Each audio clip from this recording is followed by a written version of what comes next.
ebbanga ddene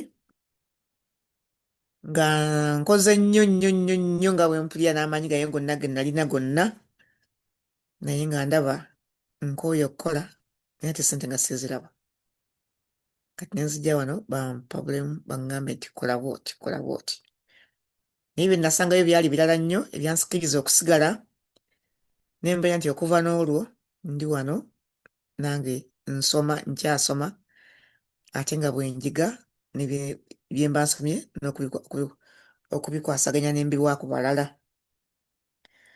Omukulu waffe agenda okusomesa olwaleero Michael Kakande kooti waffe. Simanyi nabadde musabye twalayo tuwulireko ku musomo gwe bayita Medicare.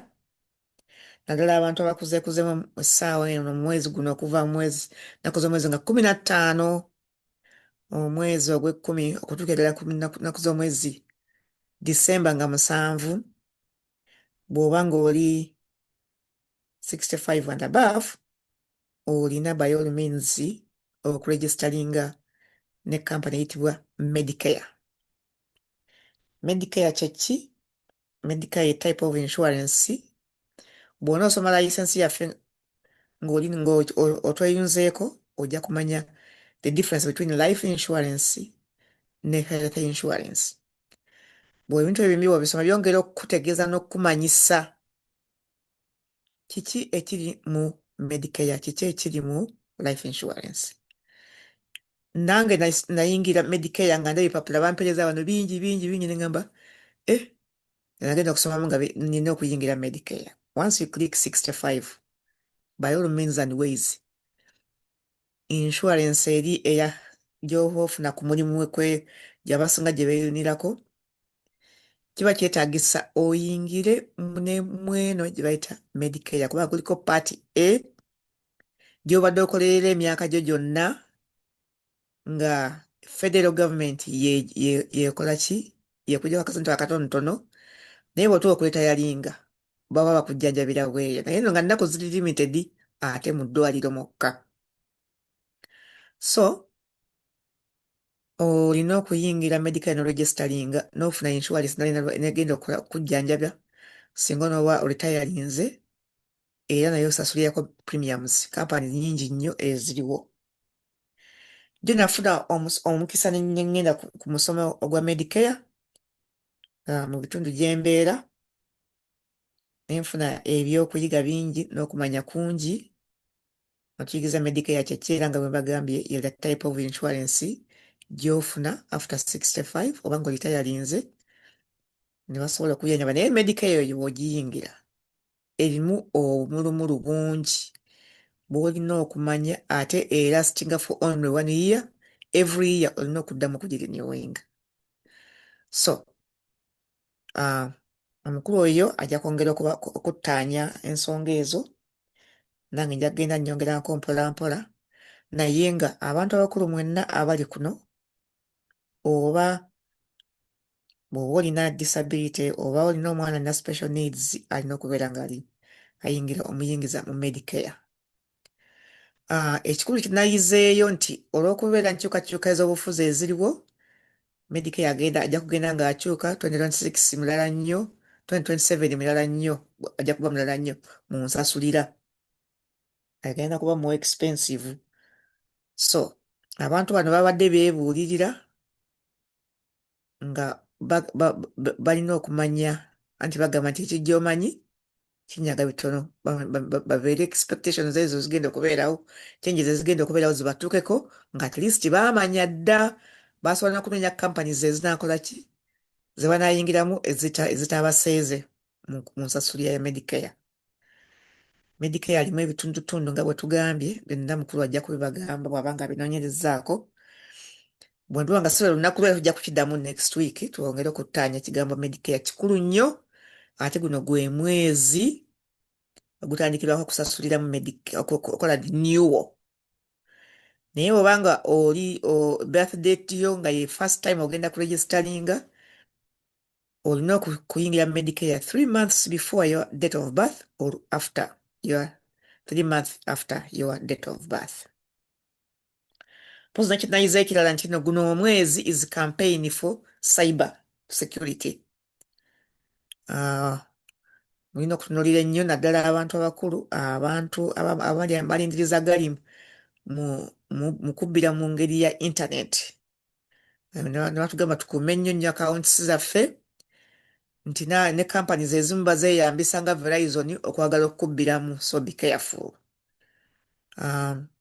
Toddamu kintu nga kampani eri si yeekuyise, era bw'olaba ng'olina hesitation nga gwe okuba ennamba entuufu gy'omanyi ya kampani eyo okubabuuza bye bwagala okukuyisaawo. So be careful. Simanyi oba omukulu anayogera ku cyber security, naye scams nnyingi nnyo. Ababbi kati style ababbira mu intaneti nabo mulina okubeegendereza. Ng'omwaka gugwako naddala nga tugenda mu nnaku zino eza holidays, simanya ekirabo biki, bakola all sorts of things so that you are scammed. Kati be careful with that. Neyanziza nnyo kumpuliriza. Michael, take over. Thank you very much for letting me give in this information. Good evening.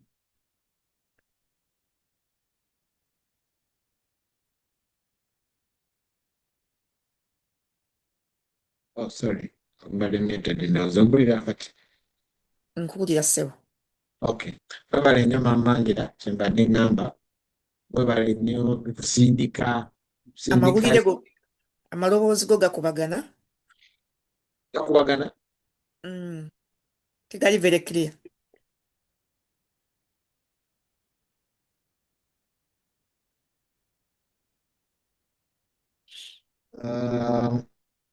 Still.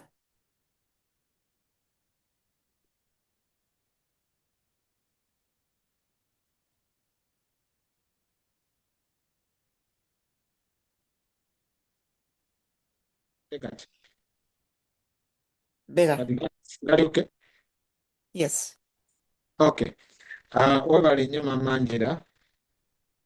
Webale nnyo tukusindika n'ogenda n'otukiikirira bulungi nnyo awatali yadde okwekomoma. Webale n'okukiikirira abantu abakulu obulungi, era tugenda kusindika nga MB waffe.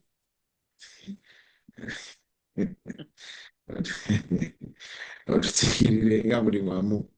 Naye naye mba temuntumye nze neetuma. Ayina Maama Angela yabadde asabye twogere ku Medicare, which is very important. Naye lwakuba nti nabadde sikitegese. Naye briefly nga bw'annyonnyodde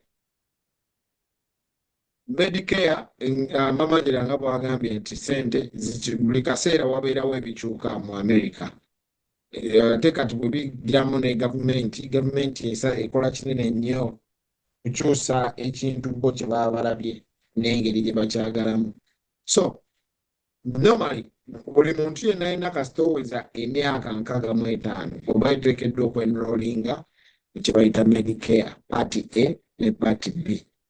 Then ezo ssente bazikuggyako buli lw'osasula omusolo, automatically bazikuggyako. Naye ate olina okwenrolinga for Part B. Part B normally ebeera ya ddagala. Ebiseera n'ebimu eyo Part B osobola n'ogyenrolinga nga n'okusasula teweetaaga nakola ki, nga teweetaaga nakusasula. Naye bw'obanga togyenrolinzeemu kitegeeza nti eba efuuka expensive oba bakuba ne penalty bw'obanga toenrolinze in time. So kiri very very important tujja funa time tukyogereko mu bulambulukufu, naye nga okusingira ddala abakadde baffe abali myaka 65 plus, ekyo kyekimu ku bintu bye tuteekeddwa okulowoozaako ennyo mu okukola. Bw'obanga tokisobodde era osobola otutuukira ne tukuyambako. Tusobola okuyambako okwapulayingira gundi ezo zonna ezo eza Part A, Part B, ne tufunira ne companies ezikolera ku Part D. Ezimu tuzirina, ezimu tukulagirira gye ziri zikolera ku Part ezo. So kiri very important. Era ndi musanyufu nti Maama Angela akireese naddala ku time eno nga tulowooza ku ki kye tulina okukola nga omwaka gugwako. Mu nsi ya Amerika yo yakikwata nti waliyo abantu be bategekera buli kaseera, nga bo bagamba nti buli mwaka omwaka buli gutambula waliwo kutegeka okw'enjawulo mu ggwanga lya Amerika. Era buli mwezi kyebava bakutuuma ekintu. Kati nga bwe twava mu mwezi gw'omwenda ng'omwezi gwa Life Insurance Awareness Month, era nakikunyonyola lwaki omwezi ogwo gwa Life Insurance Awareness Month. Simply kubanga abantu bonna abalina okuviira ddala eri mu 2001 bwe waaliyo bomu eyatta abantu e New York September 11, kuva olwo ne baleeta kibayita Life Insurance Awareness Month. So naye ne bagenda nga buli mwezi bagutuuma ekintu ekyenjawulo. Kati omwezi ogw'ekkumi ebiseera ebisinga baguyita National Financial Planning Month. Omwezi gw'ekkumi kitegeeza nti mugubeera mwezi gwa kupulaninga kiki kye nnina okukola, obulamu bugenda kutambula butya emyaka egiddako.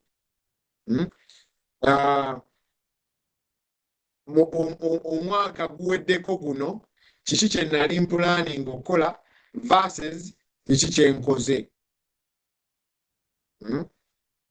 So kitegeeza nti gwe buli kaseera olina okwerowooleza kiki kye nsobola okwongerako ku ebyo bye nkoze, kiki kye nali mpulaninga ng'omwaka gutandika. Kubanga bwe tutuuka mu mwezi gw'ekkumi kati guno guweddeko, tugenda mu mwezi gwa 11 ogenda tandika okuwulira Christmas carols. Kasita owulira Christmas carols kitegeeza omwaka gukoze ki? Guweddeko. Kati omwaka nno bwe gutyo gugenda, omwaka gudduka naye badde ne resident ndowooza yaddanga nti omwaka gudduka naye ate ogwa Amerika kulinga oguliko ttabo. Gwe gumu no gwe guli n'eri. Gwe gumu gwe guli n'eri naye just nti wano obuvunaanyizibwa bukuyinga obungi. Kamale n'okuggyako jacket. Obuvunaanyizibwa bukuyinga obungi, ogenda okulaba nga obudde tebukumala.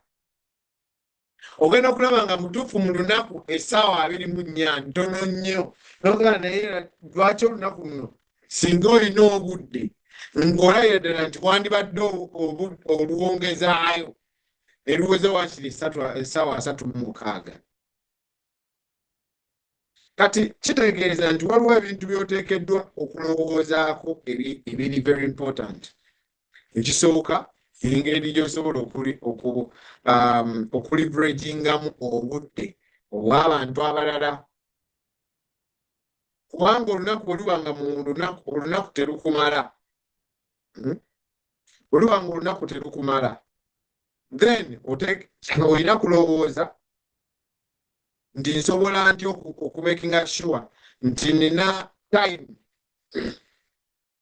Olunaku lwange lujjamu essaawa endala ngenda nokolayo essaawa 1-2 okuva ku bantu ab'enjawulo, nange nsobole okuzigatta ku ssaawa zange, obudde busobole okukola ki?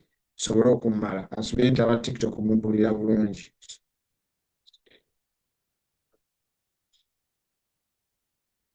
Okay, nange simanyi ki TikTok kyeyaba naye sawundi yaayo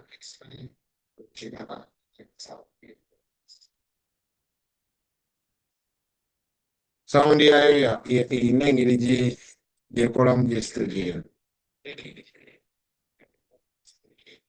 Anyway, eza kanjigeko wano ngiteekewo.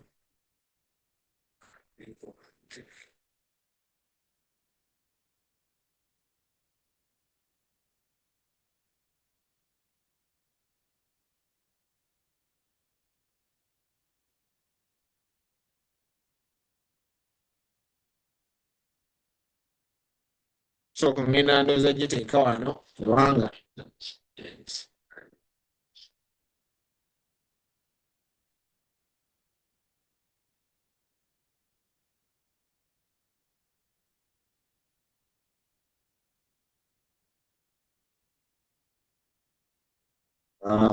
Nsubira nti bwe naabeera wano abaako banampulira beta.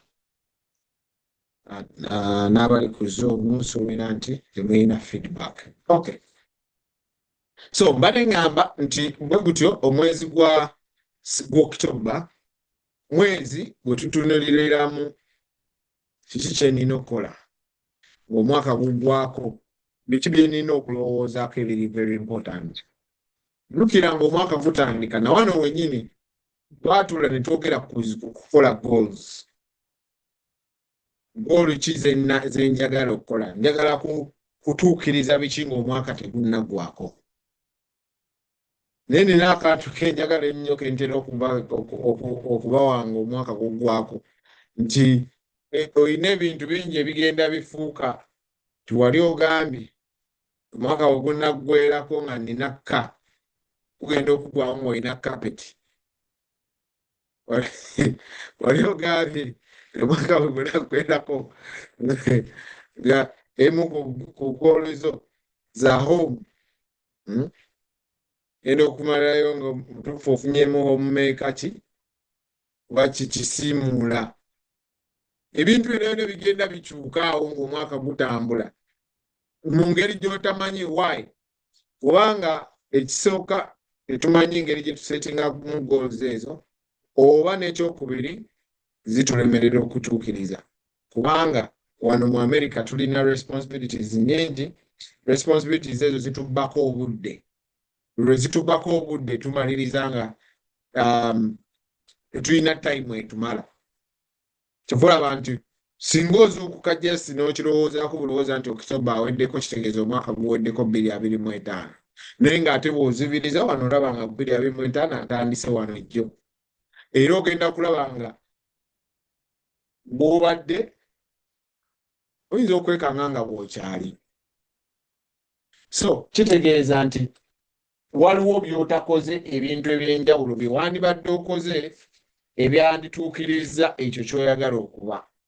Naye olw'okuba obifokasizeeko naye si nnyo ekimala, ensonga lwaki otuuka n'olaba nga buli kimu kikyajulira. So ensonga lwaki njagala ebintu ebyo byonna byonna bikwateko. So bwe tuba tutunuulira financial education oba financial planning, omwaka nga guggwako olina okubeera ne kye tuyita checklist.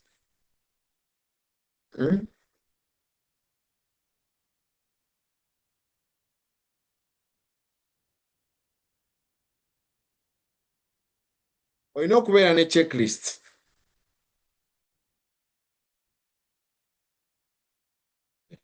Kyusa wano.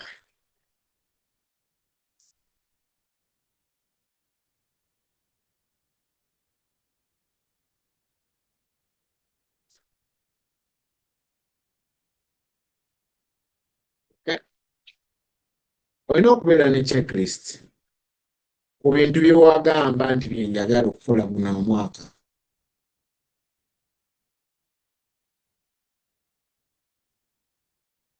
Ebintu bye wagamba nti bye njagala okukola guno omwaka olina okugenda ng'obitiikinga. Nga bwe nawagamba nti akatabo kati akakapapula mwe twawandiika kaabula, tukyamanyi gye kali. Okuggyako nga wakola kye tuyita vision board. So kye tuyita vision board kitegeeza nti owandiika ebintu by'obikuba mu bufaananyi oba n'osalamu mu mawulire oba n'ogamba nti njagala kino njagala kino njagala kino ng'omwaka tegunnaggwako. Kati vision board ekitegeeza ogiteeka awantu w'olaba, buli lunaku buli lwentunulako bwe nti ndaba ekigambo ekyo n'enkirowoozaako. So n'eno checklist naye bw'eri nti checklist omarkinga off kiki kyenkoze ku bye natandika ngamba nti kino ne kino ne kino bye njagala okwakiikinga, kiki kyenfunyeeko ku ebyo. Okay? Now mu checklist eyo mulimu ki? mulimu budget.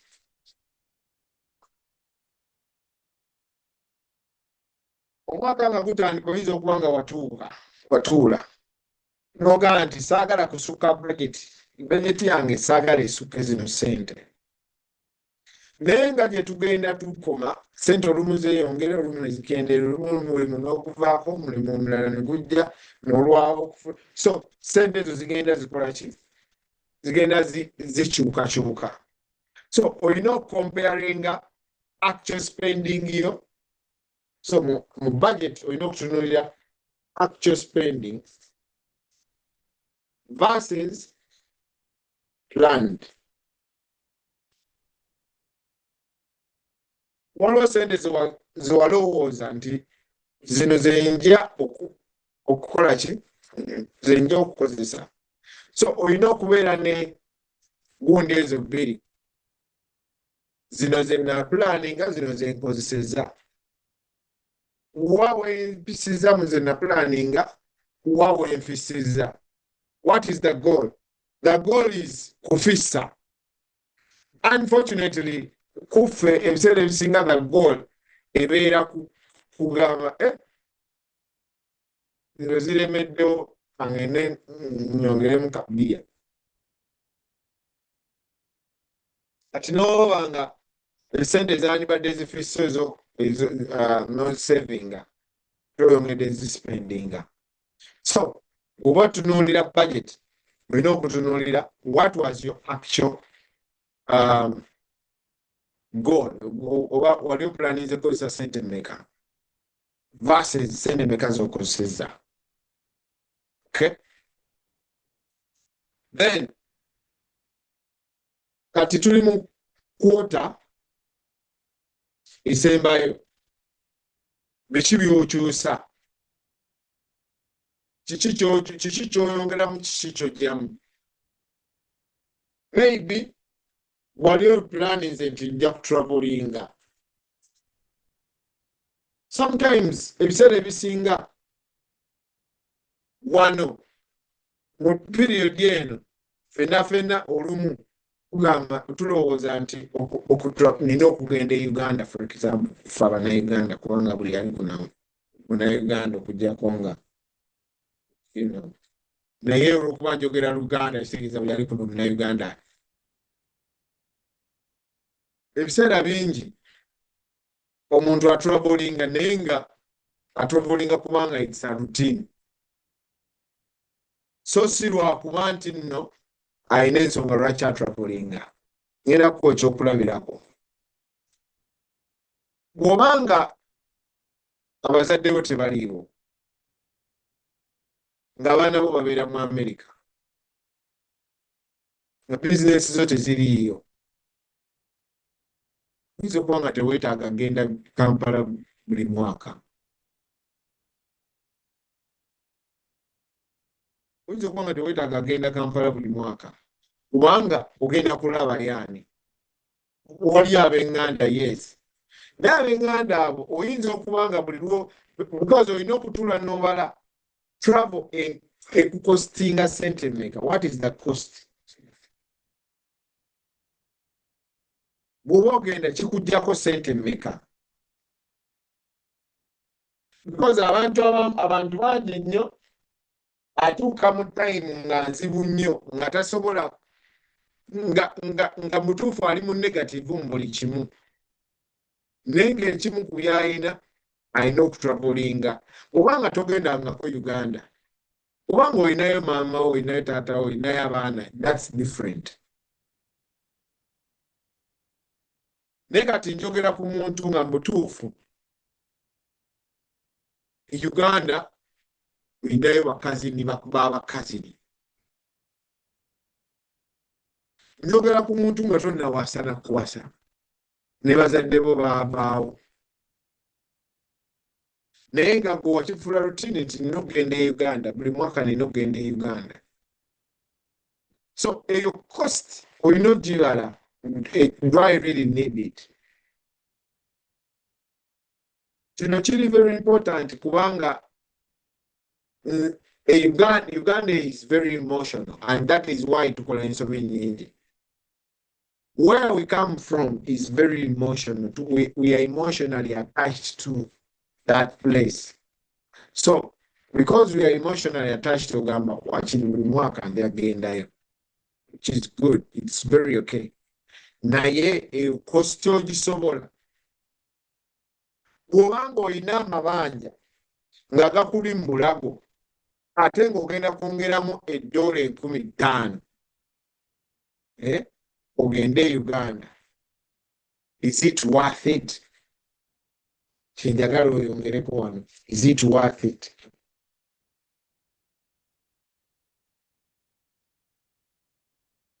Kale, it is worth because ye waffe, because oyagala omulemu, because which is very okay, understandable.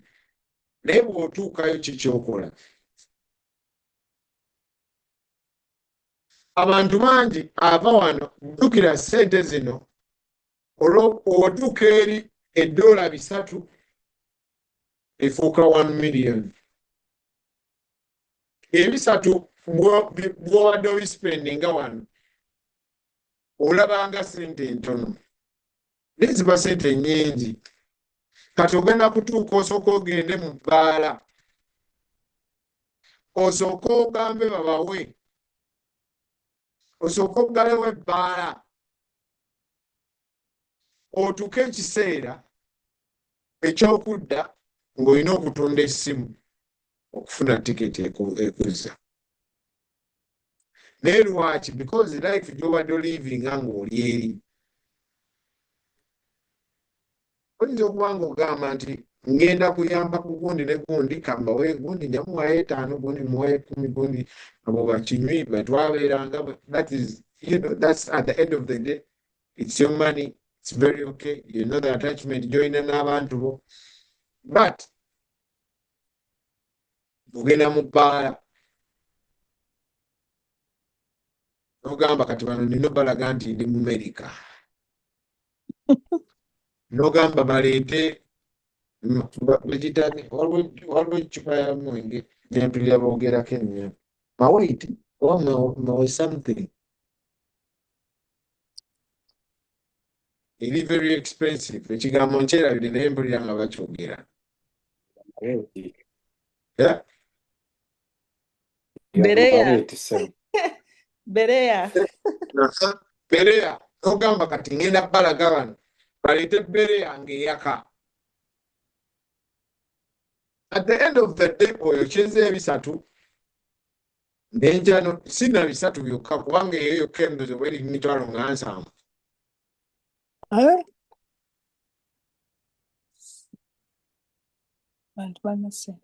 Simply because oyagala okulagako nti obadde mu America. Oyinza okuba nno ng'abantu boyagala okuimpressinga nti obadde mu America ebibakwata nako. So, lwaki kino nkyogera? Because ekimu ku bye tugenderako mu mwezi guno tupulaninga okugenda ku vacation. Okugenda ku vacation kikulu. It is very important. Genda owumule. Naye nkugambye, you have to weigh in the cost. Is it worth it? Okay, if it is worth it, then the expenditure. Here I'm talking about the expenditure. How much are you spending?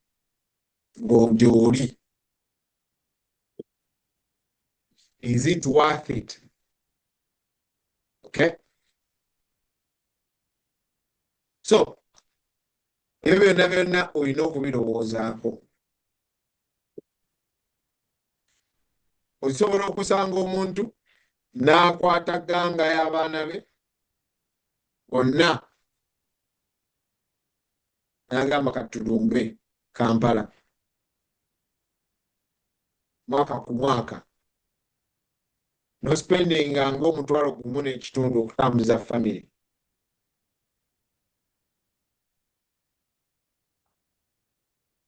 Is it worth it? Again, it depends. It depends. Oyinza okuba nga olinayo sister wo osobola okulakira abaana bo n'omugamba omanyi kankulekere bano abaana oba batwale wa babysitter or whichever, I don't know. but since kyenoonya nti expenditure eyo girowoozaako nga tonnagikola.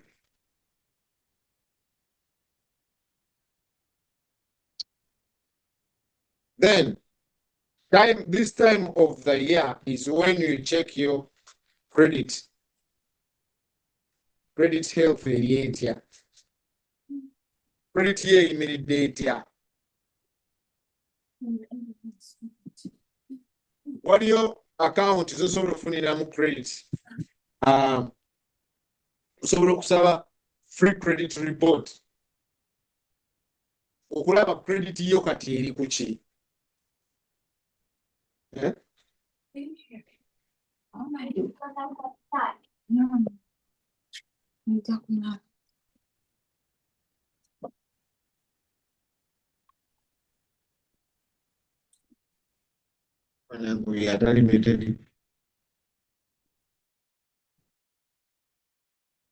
Credit ye eyimiridde etya.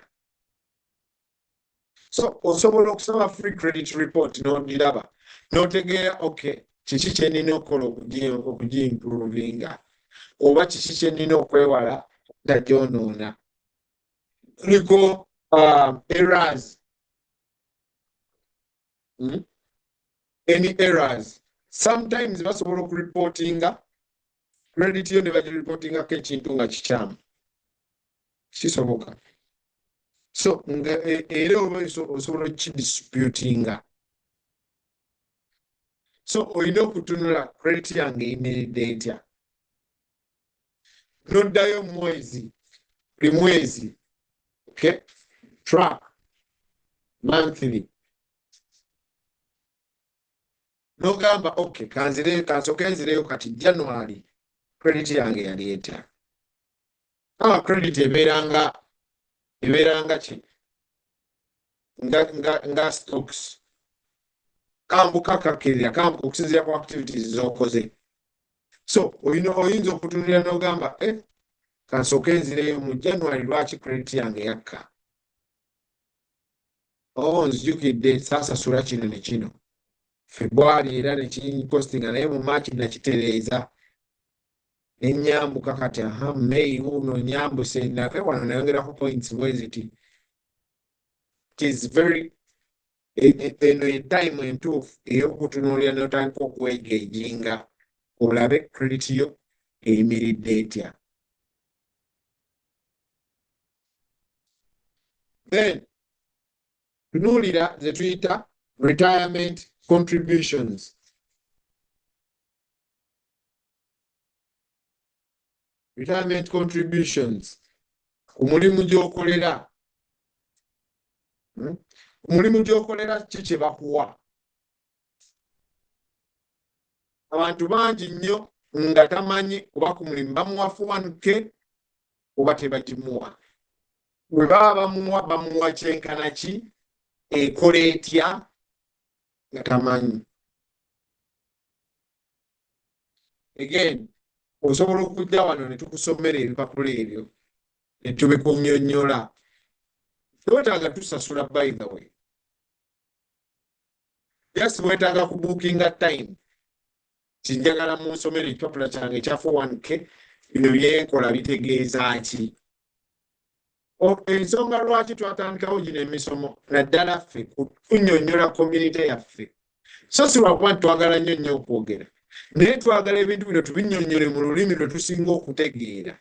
Buli lwe tunnyonnyola buli lw'owuliriza ekintu mu lulimi lw'osinga okutegeera okitegeera nnyo. So bw'oba ocontributinga ku 401k so olina okucekinga kati. Cekinga 401k eri etya.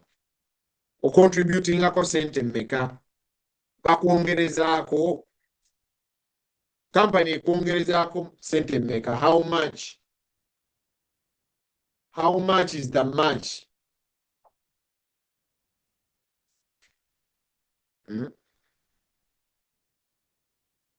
Olumu company yegenda kuwa nina omukwano gwange yampadde nga bamugamba bugambe nti 5% tie 5% and 3%. 100. 5% 100. 3%, 50%. Ekigambo mutuufu tosobola kubitegeera. Okuggyako nga okola mu bintu ebyo nga ffe. Because oli wamugamba nti we match you for 5%, we match you 100%. Extra 3%, we match you 50%. Kati ekyo kyeki. Ekivaamu ng'ogamba sigenda kubonaabona nabyo mubireke. Obanga oganze kansayininga emusayinizi be bamanyi. So olina okucekinga kati eno ye time ey'okucekinga ku mulimu gy'okola. Olina 401k, olina IRA, olina IRA, olina Roth IRA.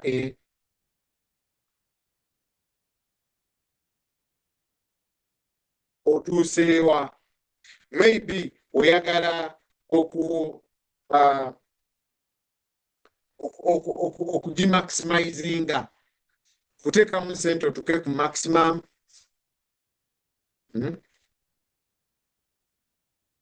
So ebyo nabyo olina okubitunuulira. Retirement contributions zikola zitya? Sente zange ziri mu kampani ki? Nina mikwano gyange bangi baakoleranga mu kampani, eyo kampani n'avaayo, yali bamuggyako 401k, kati of course yavaayo, ezo sente yaleka eyo. Terina amanyi gye ziri, ye yekka amanyi nti eyo kampani yagikolerako. Teri yadde owooluganda lwakimanyi, teri yadde ki, kati ofa. What happened to that money? Nsobola okukikuddamu, zijja kubulira eyo. Nenjukira nti ezo mane baazikuggyangako ng'okola, wazikolerera in other words. Naye olw'okuba tewafuna budde buzitrackinga, tewafuna muntu akugamba nti naye omanyi obadde ng'ocontributinga ku ssente mu akawunti zino, kati gendayo okole ki? Gendayo ozigoberere olabe essente ezo zivaayo zitya, oba oziroolinga ova ku mulimu gw'omupya, oba oziroolinga ova mu akawunti endala. Kyo tokifuddeeko, kivaamu n'ovaawo, ezo sente nezikola ki? Ezifa, ezitopomuka. So ekyo kye kimu nakyo ku by'olina okukola ki? By'olina okulowoozaako. Retirement contribution zange ziri zitya? Then prep for tax seasons. Tuuka mu mwezi gw'ekkumi olina okutandika okulowooleza ku musolo. Musolo gutuuse ngenda kukola ntya? Gw'ogenda okuzzaayo oba banaakuddiza. Byo bwe twogera ku by'omusolo bitegeera, ebiseera ebisinga tubyogerako nnyo wano mu January. Omusolo lwaki omuntu omu azzaayo omulala n'atazzaayo, lwaki bakukyajinga bwezitiro, ebyo byonna tubyogerako nnyo mu January kubanga tuba mu kaseera ka musolo. So oteekeddwa okutandika okugwetegekera. Oyinza okuba ng'olinayo receipts ne deductions z'okozesezza mu mwaka. Receipts olina otandika okukola ki? Okuzinoonya. Mwezi guno tulimu ogw'ekkumi, olabe kiki kye bandidakitingako. Nzijukidde nakolayo ku charity. Oba wakola charity odonatingako ku ssente, ezo ssente bajja zikusonyiwa. Naye olina okubeera n'obujulizi. Katandika okunoonya wabiteeka wa?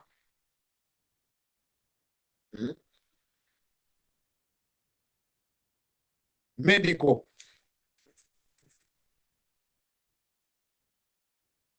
Oyinza okuba nga wakola medical expense nga bajja gikusonyiwa ku ki?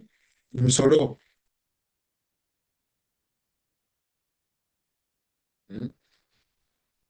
So ebyo byonna olina okukola ki?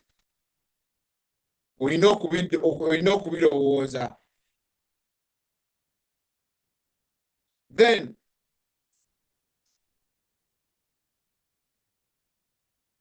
olina okulowooza nziriza. Ninayo loss, potential tax loss. Nze nina okuzzaayo oba balina okunzirizaayo ku ssente. What is going to happen? So olina okutandika kati okubuukinga ba tax advisor wo. Wano ku ofiisi yaffe normally tuyambako abantu okufayiringa emisolo naddala abantu abataweza ssente mekaayiza akasizijjuke $5,000. abatasukka $12,000. So bw'oba oli wansi wa $12,000 osobola okujjawo ne bakuyambako okufayiringa for free. So olina okutandika okubuukinga.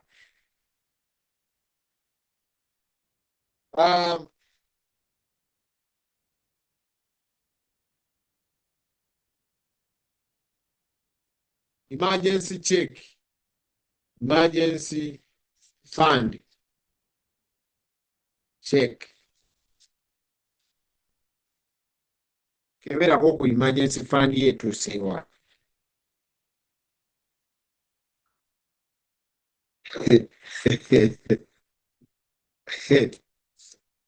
Eyinza okuba ekutunuulidde. Eyinza okutunuulira bw'etooza obadde ogamba ki? Wateekayoko eziriwa. So eno ye time ey'okunoonya emergency fund yange erimu ssente mmeka kati. Jjukira twogera ku myezi 6, 6 months of your income mu emergency. So time eno olina okutunuulira okay, mbadde nteekayo ebibiri byange kati mpezaamu mmeka. Ku ssente ze mbadde nteekayo naye lulinajjayo. Olina okusettinga rules, ddi lw'ojjayo. Kiki ky'oyita emergency? What is emergency for you? What is emergency?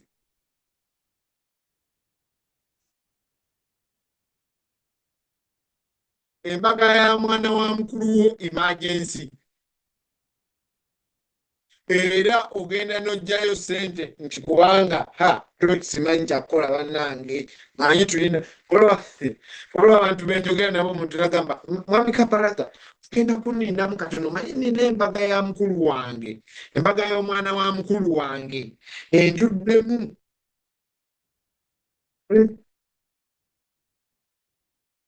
Embaga y'omwana wa mukulu we kutuulamu n'ekulemesa n'okusevinga for your emergency. Kati singa ofuna obuzibu ng'embaga tennatuukawo kubanga yakaggwa.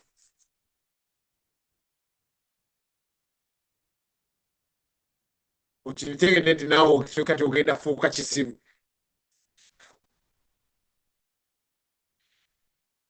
So ebiseera bingi omuntu agamba manyi mwami Kapalaga kati birungi ebyo njakakola neetaaga okusevinga. Neetaaga okusevinga naye kamale embaga kamale wano enowo olumbe luntuddemu. Manyi kati nga bw'omanyi naawe ffe tuli mu Amerika kati ssente zonna bazikusuubiramu otyo singa ofuna obuzibu ng'olumbe lwakaggwa what happens? Kyo ekiddako.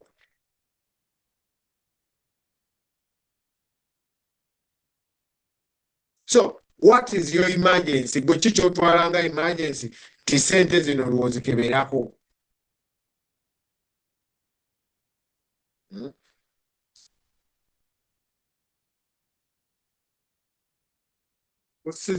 Ozizzaawo top off. Bw'oba wazitoolako walina emergency n'ozitoolako kati no le time okugamba natolako 10 wali kansooke nkole ki nsooke nkole nduzeewo nzizeewo 10 olwo.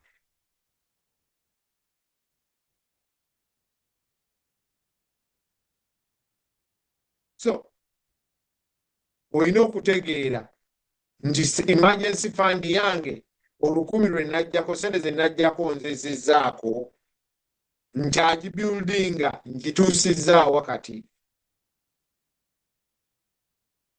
then siririddawa where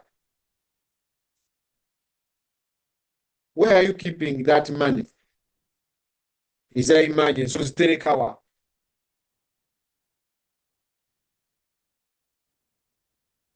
eno yessaawa kati okutunuulira essente za emergency oziterekawa.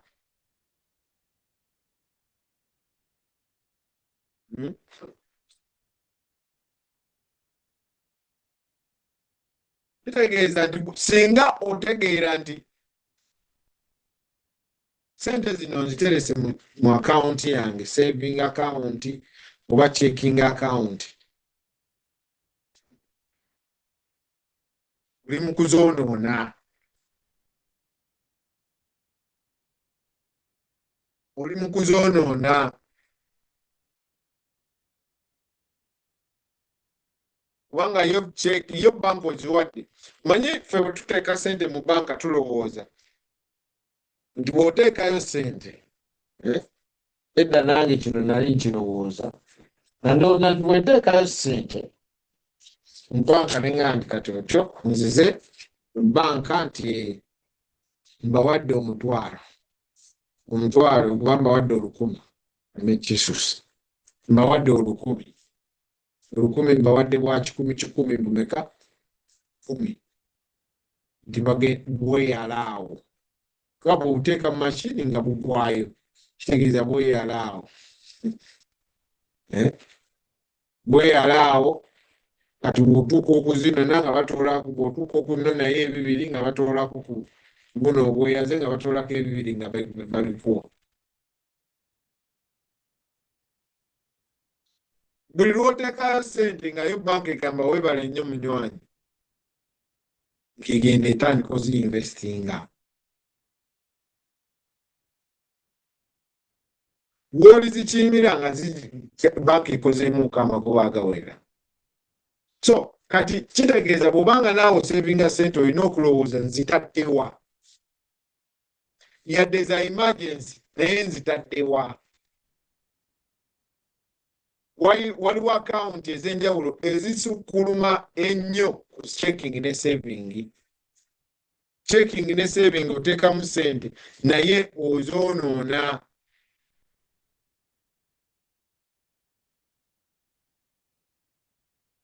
Waliyo akawunti nga ze tuyita zi money market account. Waliyo akawunti ze tuyita zi high yield saving account. Waliwo akawunti ze tuyita unity investment trusts. Akawunti ez'enjawulo z'osobola okuteekamu ssente n'oba nga still osobola oziggyayo bw'oba oyagadde naye ate nga tezitudde butuuze awo kuwaayo 0.001%. Kubanga olwaleero ndowooza Bank of America eyinza okuba nga ogiwa ssente bw'eziteekamu ssente eyinza okuba nga ekuwaayo nga $, 0.02%, something like that.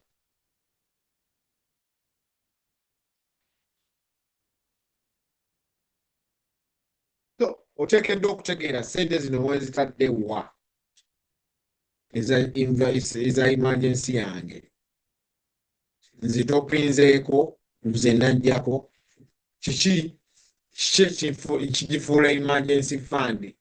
Emergency kyemala okuntuukako olina okujja outlininga mpeza emyezi 6 oba am I on the course okufuna sente eziweza emyezi 6 nga singa ndwala emyezi 6 nga sisobola kukola nina akawunti mweŋŋamba nti otyo tandika okuweereza sente.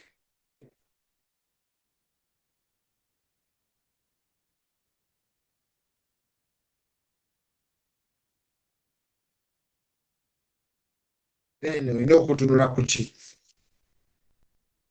Olina okutunuulira ku insurance yo.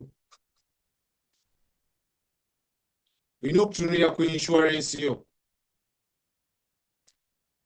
Njogera ku insurance, njogera ku ki?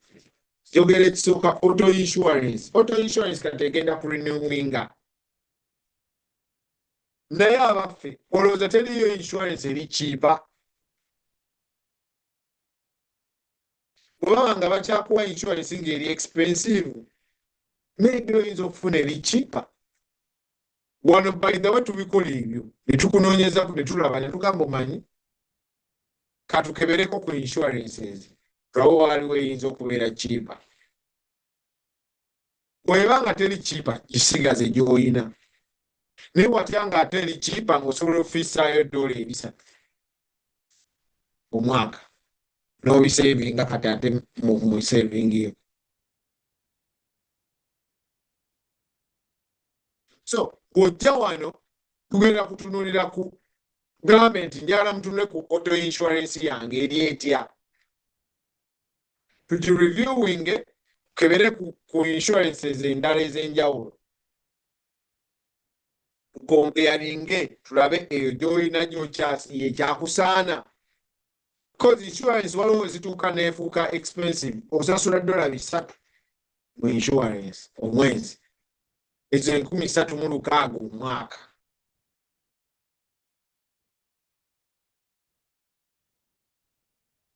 So eno etime ey'okugireviewinga. Omwaka guggwako banyabo ne bassebo.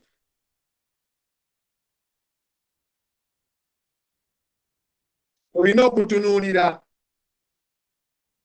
okutunuulira mortgage insurance yo etuuseewa. Again, osasula sente mmeka ku insurance ya mortgage yo.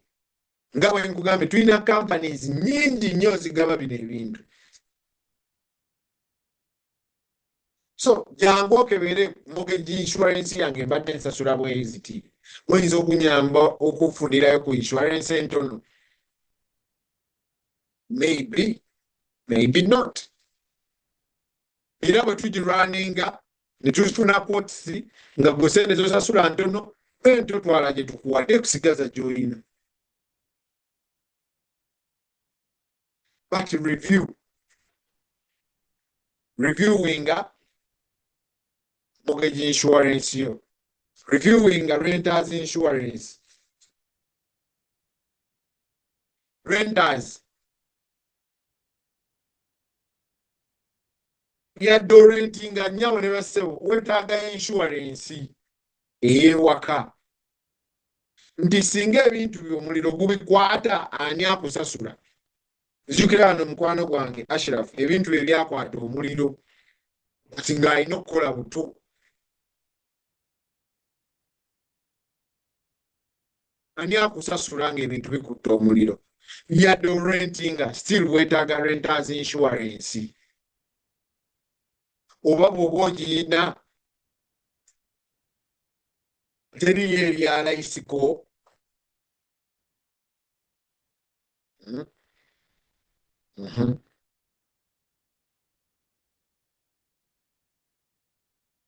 Tunuulira ku ki? Tunuulira ku health insurance. Health insurance yeyimiridde etya? Maybe obadde tulina insurance osobola okugenda okufuna eza gavumenti ze bayita Medicaid.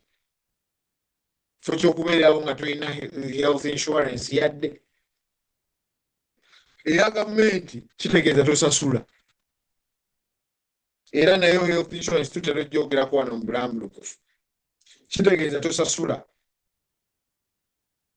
Oba tosasula naye kisinziira ku sente mmeka z'okola. So bw'oba ng'oli mu nfunampola tugenda sasula. Naye ate tewandyeyagalidde mu bufunampola obwo nti kasita kisasula insurance. Olina kukola nnyo n'obuvaamu. Olwo abantu ndaba nnyo abasipaana nga yagala nti nze saagala kubonaabona na kukola nga nsobola okufuna ebyobwereere. Kitegeeza gundi ye mukomezzaawo. kati ffe tuva e Uganda ne tuzze wano kukyusa bulamu tosobola kubeera mu line wa life egamba mbunze kankole ki kaneefunire health insurance nze kasita mmaze nfuna ebyobwereere snap nno bazikuddemu kati Trump yabikuddemu tosobola kureducingira ku bintu bya bwereere kitegeeza tosobola kukulaakulana buli lwolowooza mu byobwereere tosobola kukulaakulana ate nga wava e Uganda kujja kukyusa bulamu obeere omuntu ow'enjawulo so olina okutandika okutunuulira health insurance yeyimiridde etya maybe ku mulimu bakuwa health insurance wayinza okuba nga health insurance bagikuwa n'oteekako omukyala n'oteekako omwana it might be cheaper. Okay? Kitunuulire enrollment eya health insurance maama gira adayogera enrollment ya Medicare mwezi guno insurance eya Medicare nayo kyekimu ku byolina okutunuulirwa mu health insurance Medicare owezezza emyaka kati oyingira 65 kitegeeza kati otandise oteekeddwa okutandika obirowoozaako Medicare eneebeera etya nyingira 65 nno omwezi ogujja kantandika obinoonyerezaako oteekeddwa okutandika okulowooza ku social security essaawa eno olina okuba nga onoonyereza nsobola ntya kyetuyita optimize social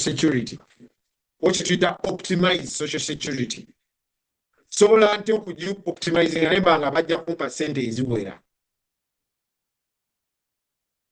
ebyo byonna kati byebimu ku bintu byoteekeddwa okuba nga weebuuza essaawa eno ze zimu ku bintu byoteekeddwa okuba nga oreviewinga essaawa eno DJ Paddy kubuuzizaako nywanyi byebimu ku bintu byoteekeddwa okulaba n'ogamba okay kugambye health insurance enrollment etandika mu November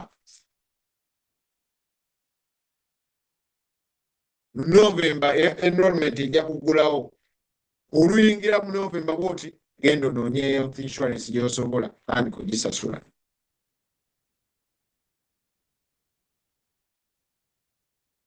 okay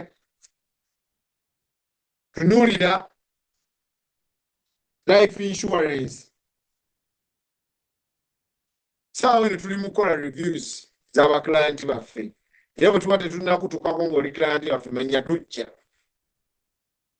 tuli mu kukola reviews za life insurance naye ne bw'oba toli client waffe no problem kola review era tusobola okuyambako okugikola lwaki weetaaga okukola review eya life insurance oyinza okuba nga address yo yakyuka nga kati olina address ndala n'ebintu bye babiweereza walala oyinza okuba nga babeneficiary baakyuka nga wazaalayo omwana gwe wandyagadde okwongerako oyinza okuba nga ekika kya insurance let's say olina term life inaatera okweexpiringa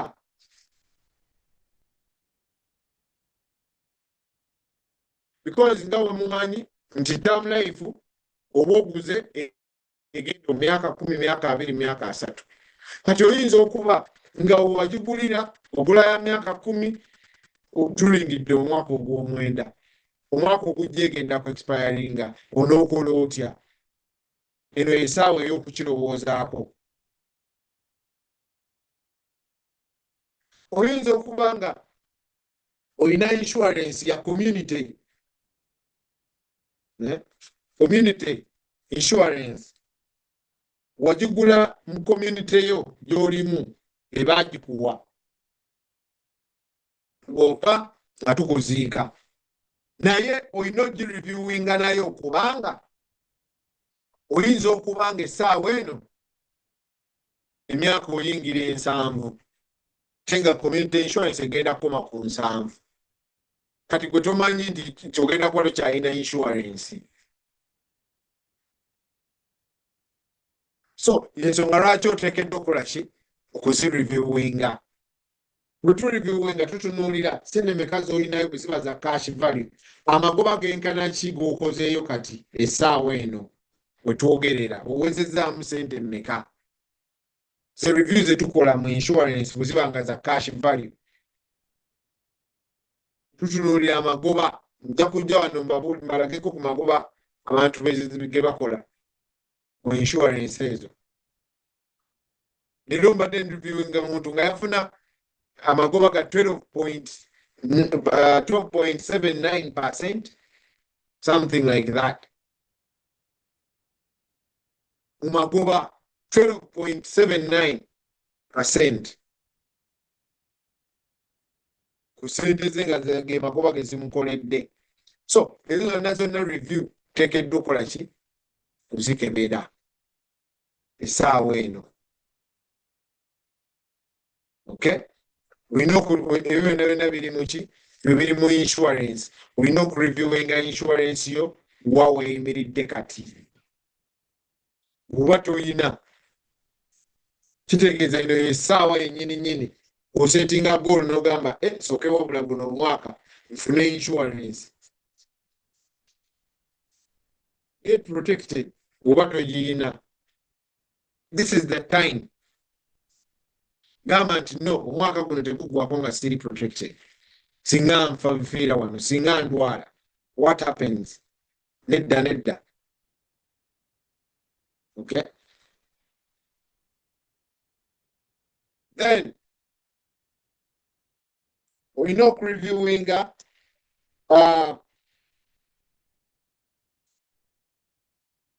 estate plan yo. Eno ensaawa y'okureviewinga estate plan. Ani alina ekiraamo kyo? Wakikola? Olina trust. Nja kubalaga trust ezo engeri gye zikolamu kubanga njagala tuzifune. Leero singa ofa, God forbid, olina ennyumba, olina bank account, olina biki byonna bigenda mu court gye tuyita probate court. Kitegeeza famire yo erina okusooka okugenda mu court neewoza ebintu ebyo okukiddira. Ennyumba eyiyo gye weegulira ku ssente ezo z'otakabanidde gy'otakabanidde ekyebala wayo. Bw'ofa wefa nga bagaa nti otyo estate ye court.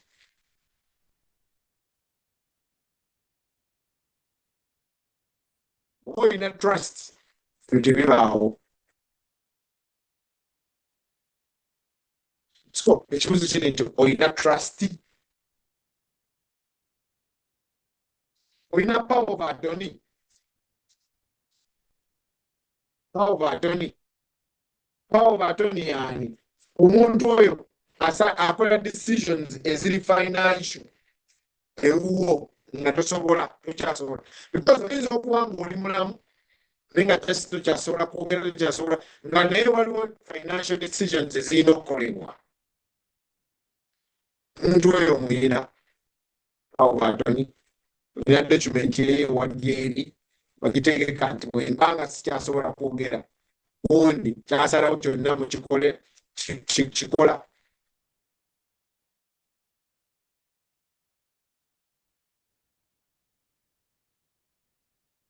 Olina healthcare directive.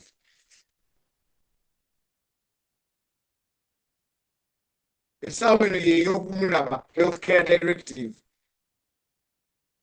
Nti healthcare directive ani asalawo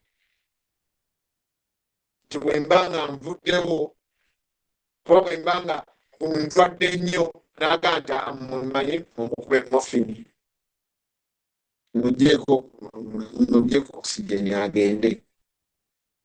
Ani oyo omuntu akola ezo decision ejjo alina okuba ne healthcare directive. Otherwise bo bajja kulondera lwe balabye. olaba bakulolera omuntu yakweta mwedda nawe omuntu najja mu ddwaliro omwagala naye tosobola kwogera nti oyo agende najja neyeesesaasesa nga mutuufu gwe omulwadde okimanyi nti oyo yeesesaasesa naye takwagala naye tolina kyosobola kikolera kuba tosobola kwogera ne kikuttira muli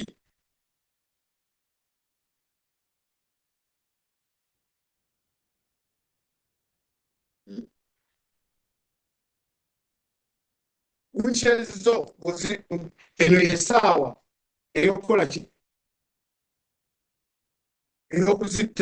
ey'okuzirambulula wheelchairs zange ziri kigwenfa banziika mu Amerika banzisaayo Uganda ndi musiraamu banziika mu mpozi ziba lunaku wheelchairs zo ziri zitya okwokya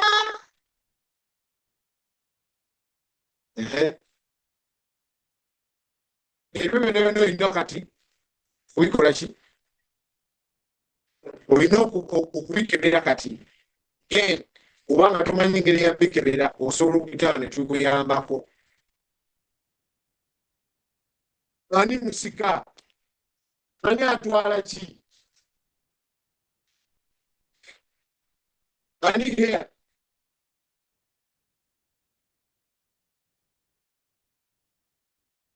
ani atwala ki ebintu wabigaba bwokyabyagala bwotyo mu kiraamo kyo ozaddeyo omwana kati okimanyi nti tonnamuteekako singa ofa what happens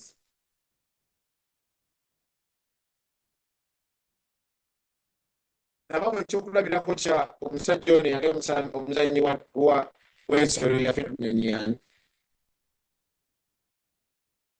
Kobe. omwana omu yali tannamuteekamu kati of course ye ekyamuyamba nti omwana oyo era wa maama oyo naye kati watyanga omwana oyo ate wa maama mulala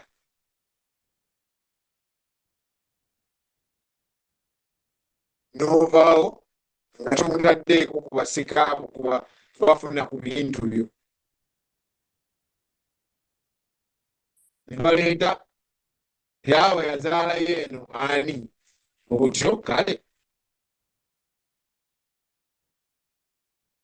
so yafunye eki ebyo byonna olina birowooza kati nga tonnalwala tonnafa tekitegeeza nti ogenda kufa wabula kitegeeza nti organize oli mukutegeka oli mukwetegeka ebintu byo bireme kusaanawo mukozi oyinza okulowooza nti ojja kufuna ebintu byate noofa ne bisaanawo amaanyi gaabo gonna ne gaba nga gakufudde bwereere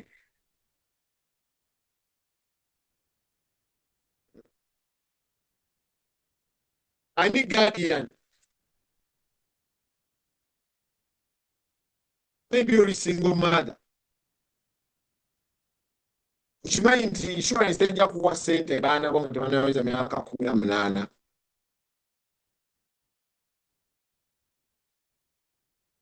kyani gwolonze nga guardian abalakirira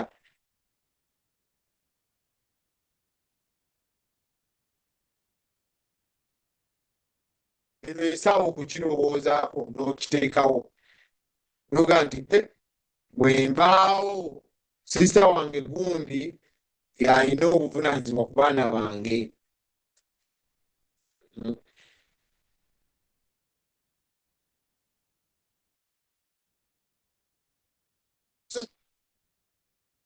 ebintu byo biriwa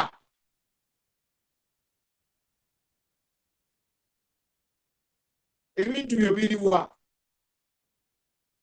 olina kyetuyita tensingi bw'ovaawo bintu abantu bo babimanyi gye biri singa ovaawo olwaleero ekyo kyekimu ku byolina okulowoozaako kati olwaleero essaawa eno singa nvaawo ebintu byange babifuna gye biri byonna singa ovaawo olwaleero buli kyapa kyo gye kiri bakifuna buli ttaka lye gye liri balifuna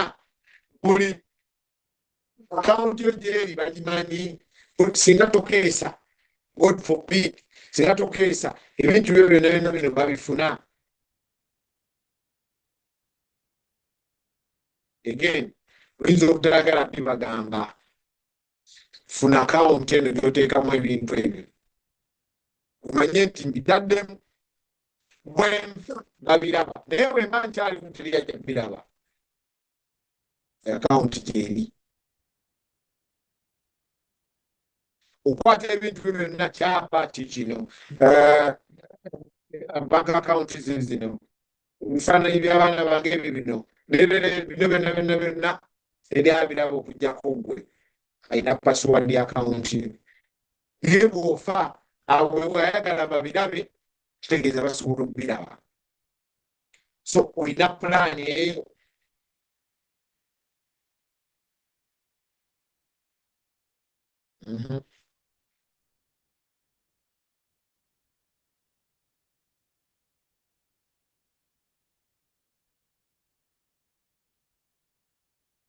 olina pulaani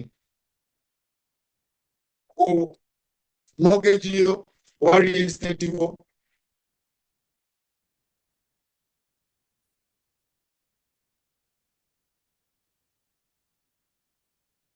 maybe eno etime ey'okureviewinga sente z'osasula mortgage etime ey'okureviewinga sente z'osasula okusasula sente mmeka watya ng'oyongeddeko osasulayo 3,000 naye okimanyi nti oyongerako 5 bigattawo birina kye bikendeeza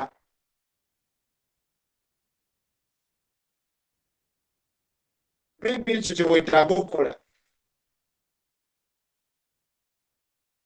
oyagala kigandala is it worth it esente ozirina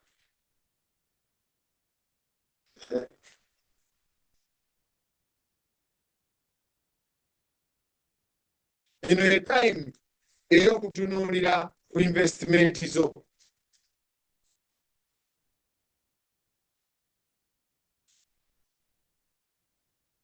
zikola zitya tuli mwezi gwa 10 zikola zitya kiki ekivaayo mwaka gugwako nyinza okubaako ne byenjagala okukyusa change or reallocate oyinza okubaako n'account zoyagala okureallocatinga kugambe nti awano tewakola kankyuse enzira eno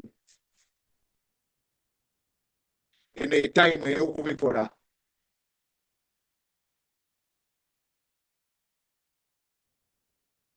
oyinza okuba nga otunulira n'ogamba ate kali investingeko wano maybe oyagala ku new investments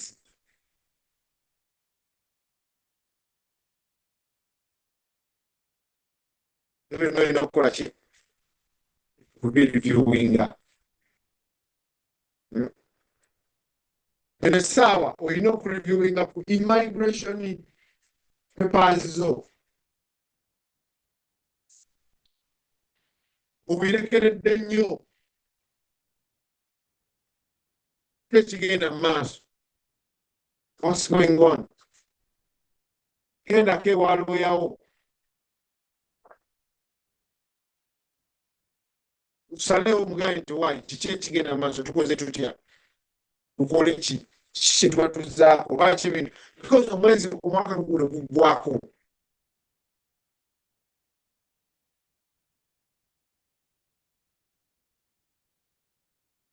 tuzinga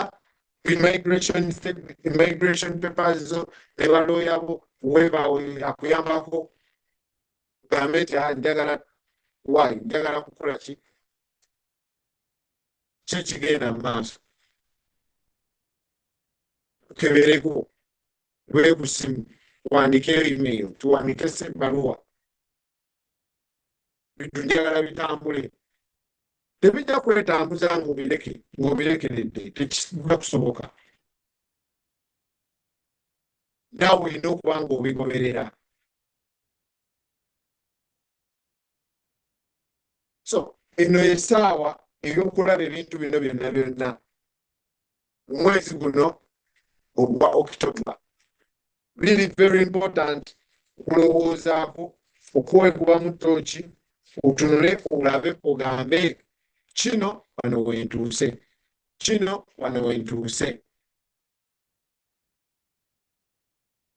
otherwise omwezi omwaka omulala gugenda kuggwako guno gugenda kuggwako nagwo gukuyitemu ng'omulala bwekise kikuyitamu nti kitwagala okukyusa kitwagala okugamba kankyuse kino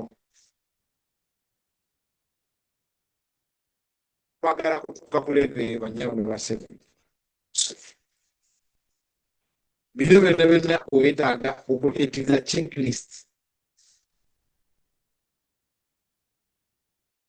ebintu ebiri very important byolina okukola ki byolina okulowoozaako kikisembayo kyenjagala okusemberayo olowooza ki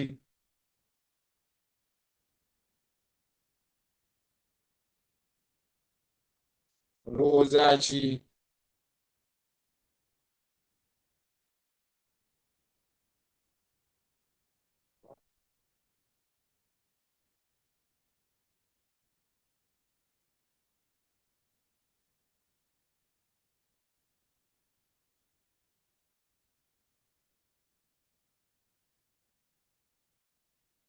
olowooza ki ku mulimu gwo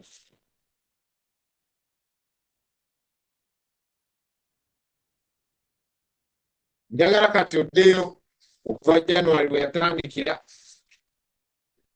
okutuuka we tuli kati kyukakyuka kyezizze mu bulamu bwo nga ziva ku mulimu gwo which changes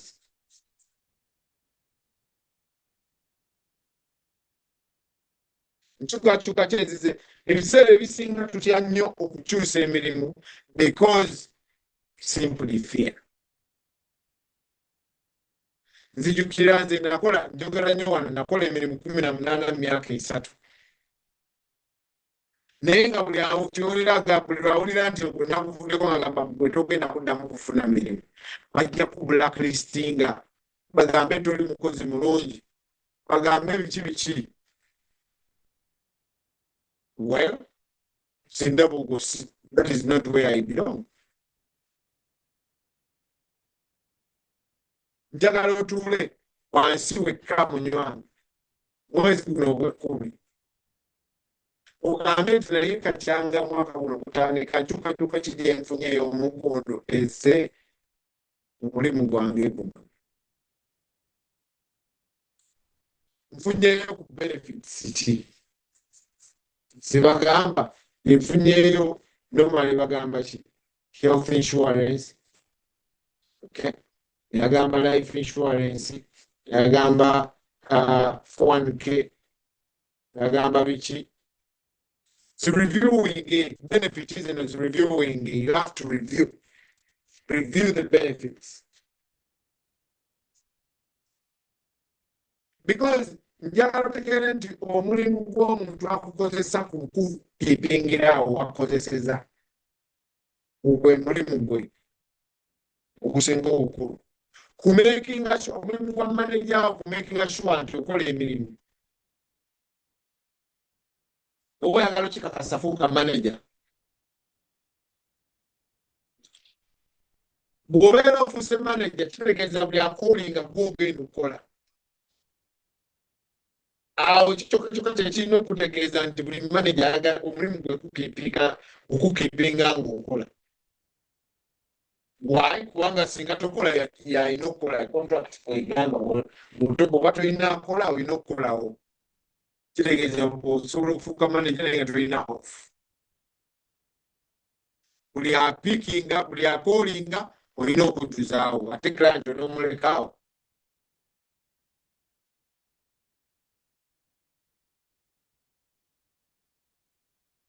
so benefits kizofuna ku mulimu ogwo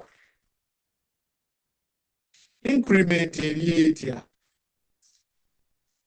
tuli mu November waliyo okubo akanyenyanyenya akalaga nti banakwongezako kasente.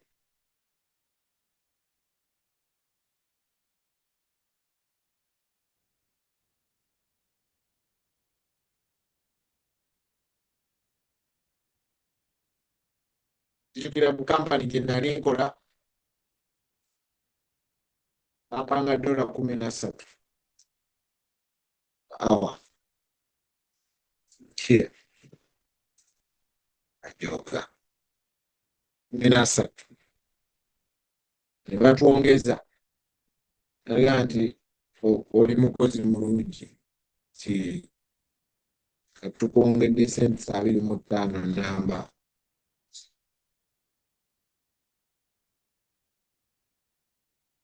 Sente 25 kitegeeza nina okukola essaawa 4 okukozesa $1 emu.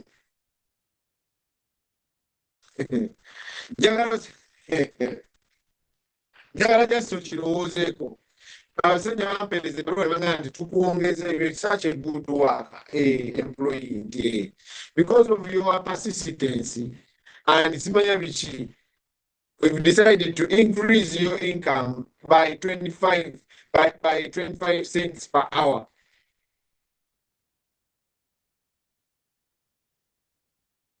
Nga mbufunze banga nti gwe buli lw'onokolangayo essaawa 4 nga tukwongera $1 emu, essaawa 8 ze $2 extra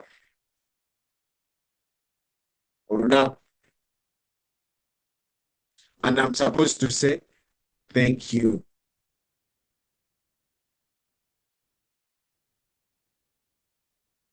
Kyenjagala weebuuze, is it worth it? Because mulimu gwo kyoli mukola oli mu trading time. You are trading time yensonga lwaki bakugamba tukuwa zino per hour buli ssaawa yo gituguza $13.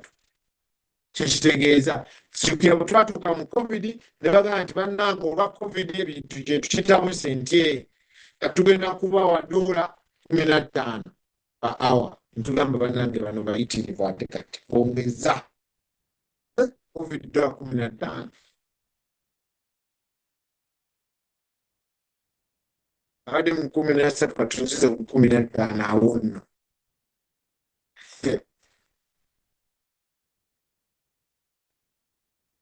And we are supposed to thank them. Kati mulimu baffe abalina eggume nenga $15 nti okay. Nze kati nembeera naye ekyoga sisobola kufuna mulimu gwa $18 awo ngambaawo gangamba Google ngwawo oyinza okufuna omulimu ogw'E18 nga ngunoonya nga nkuvaako ngenda ku $18.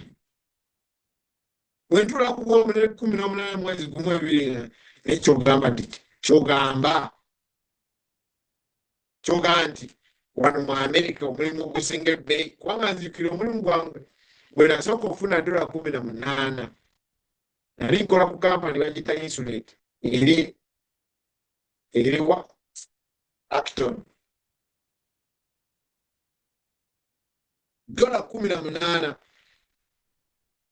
nengubira maama nemugamba nti bwe nafunye muyitirivu gulimu IT gwe nasoma ate bampa akasente akawera $18 naye mwana wange omaze.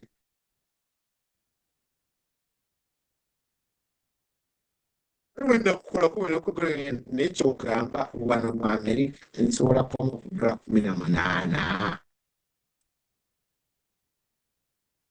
Kyengezaako kugamba don't settle for less. Mu mwezi guno ogw'E11 njagala kino ekigambo kikuvugire mu matu. Don't settle for less.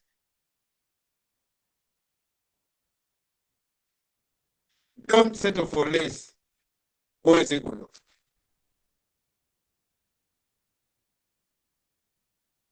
Waliyo opportunities nyingi nnyo wano mu America. Era ogw'E18 naguvaako nenzira ku gw'abiri. N'ogw'abiri nenguvaako nenzira ku gw'abiri mu gumu. 21 nembaako nenzira ku gw'abiri mu 3. bwennakoma okunkozesa bwe naviira mukozesebwa amafuta $23 naye ng'era obugaana $23 wayi kamwe kanzireyo nsome engeri gye nakolamu emirimu 18. So don't settle for less.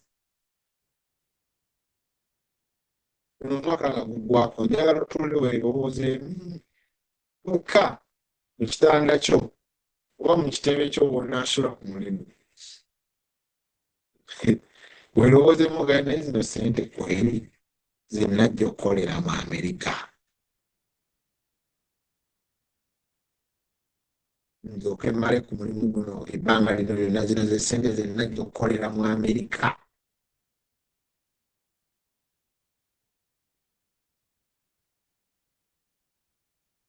Nalinnya ennyonyi tendekayo abaana bange tendekayo mukyala wange oba omwami wange tendekayo abazadde bange nga ngenze mu Amerika nkolere zino ssente njagala weetamwe ugambe nedda wano nvuddewo munange mwena ogamba wano nvuddewo opportunity egenda kujja nomanyi gyegenda kuva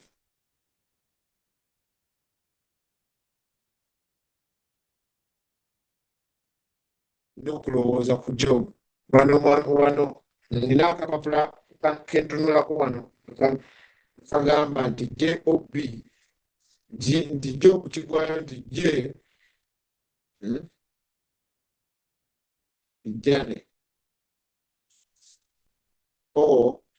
of the broke.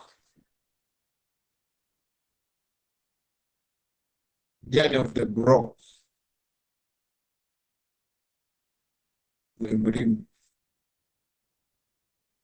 Omulimu ye journey of the broke lwe lugendo lw'abaavu.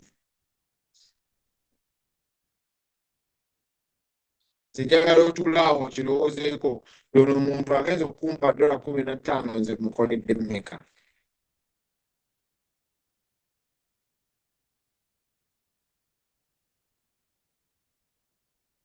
Oli ku journey of the broke.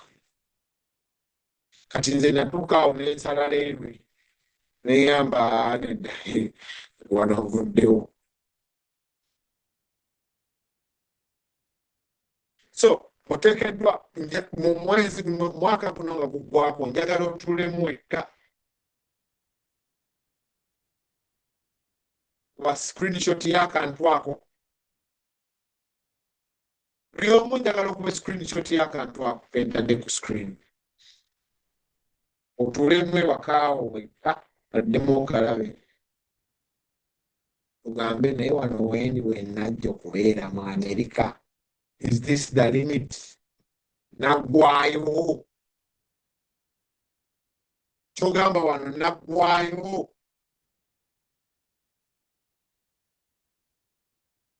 Ansa bwebeera nti ye habari kui.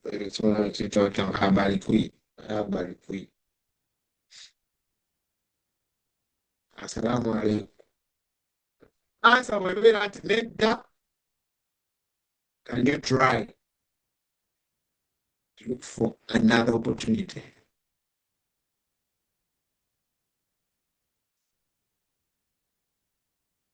Izaako okunoonya opportunity endala. Kubanga bw'oba okola $2, okay? $2, 40 hours. $8 meka 8 emirundi 4 $336.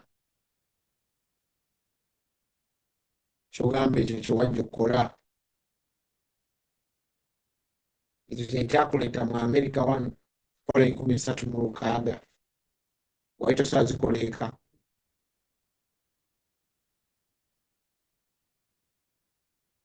Nsogamba nti zange nkola emirimu 2 okay tuyivusemu 2 7-2 awo waddeyo nze just njagala buli muntu obeeraawo ng'okyebuuza nkyogamba wano mba mpeddeyo mirimu 2 ssaawa 10 nkola essaawa 16 olunaku nfuna aka 7-2 awo nga mpeddeyo ekyo kyekyandeeta mu Amerika. Answer bw'eba nti yes, alhamdulillah. Answer bw'eba nti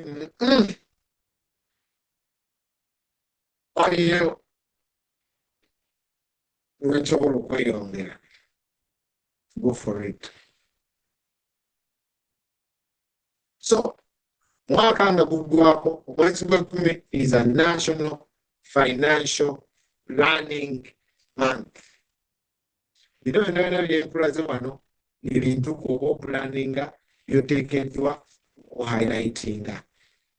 Olaba waliwo alina ekibuuzo oba waliwo alina kyana.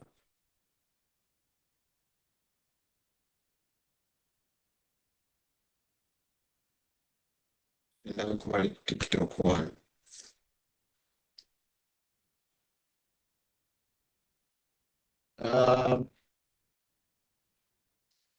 Haglam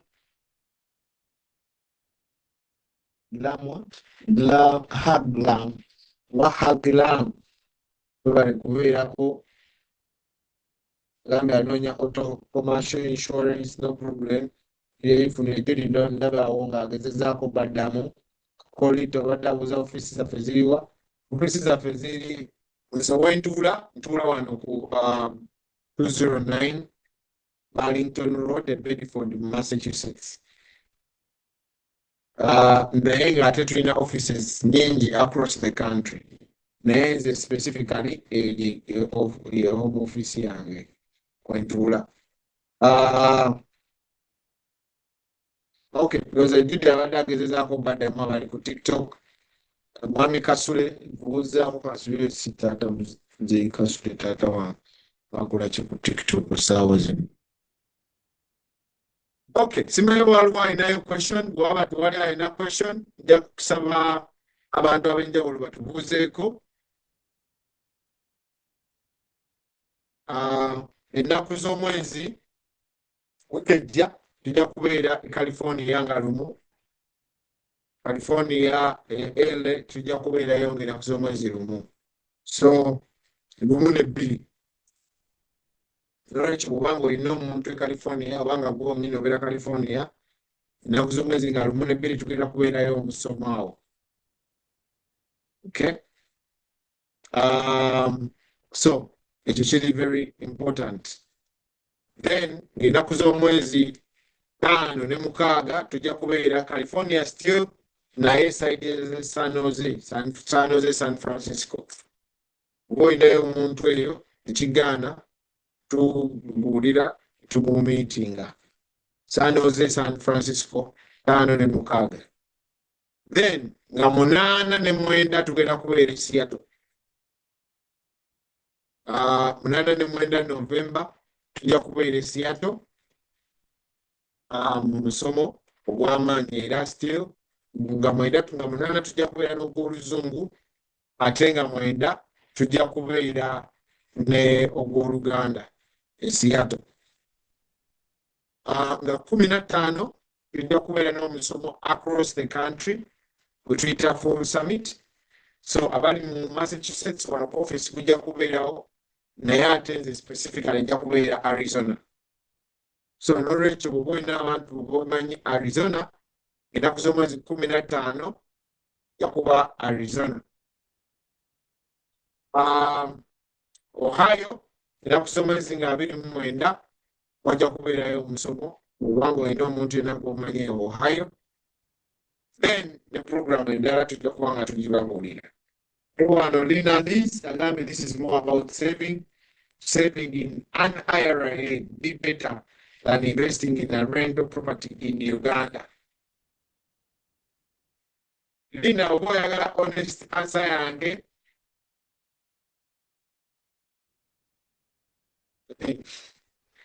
honest answer eri yes. but nsobola okikulaga how it works again.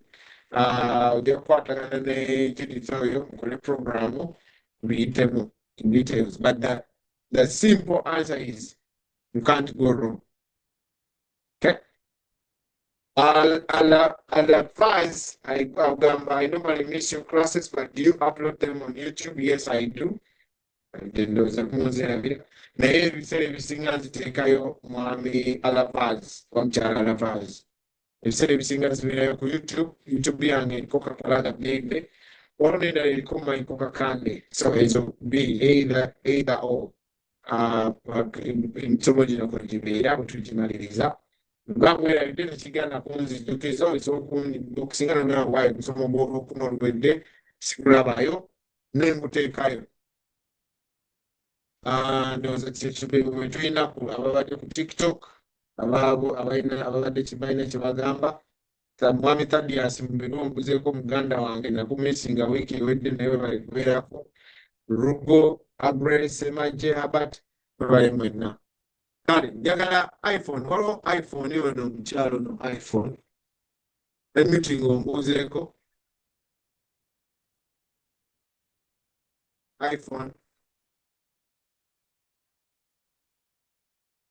Buli kya mukyala iPhone.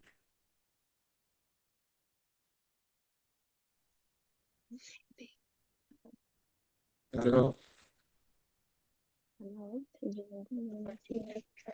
Mukyala iPhone ng'ogera mukama. Oh, you're at work. Iko mukyala iPhone ani eddala? Sirina gavumwa. What? Sirina gavumwa. Kina ki?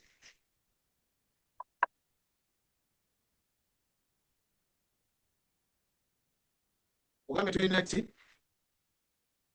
Nti nze mukyala iPhone. Eddala nti eddala gwani.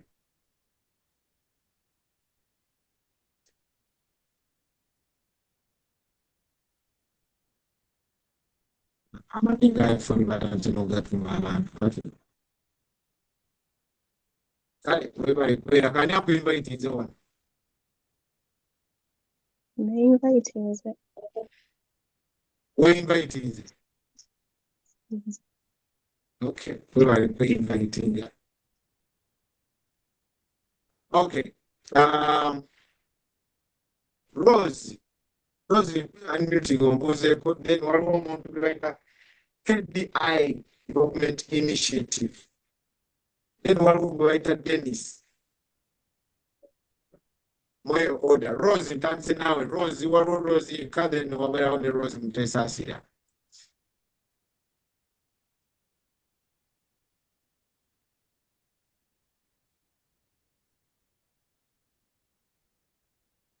Rose ompulira? Nkuwulidde. Oli otya eyo Rose Mutesaasira? Ndi bulungi ate guli otya eyo? Gwe muganda wa Alieti? Yes. Oli otya eyo? Nti ndi naawe oli otya gyebale. Kale nange nkolera ddala. Webale kujja ku misomo munnange oliseeyo abantu bameka leero?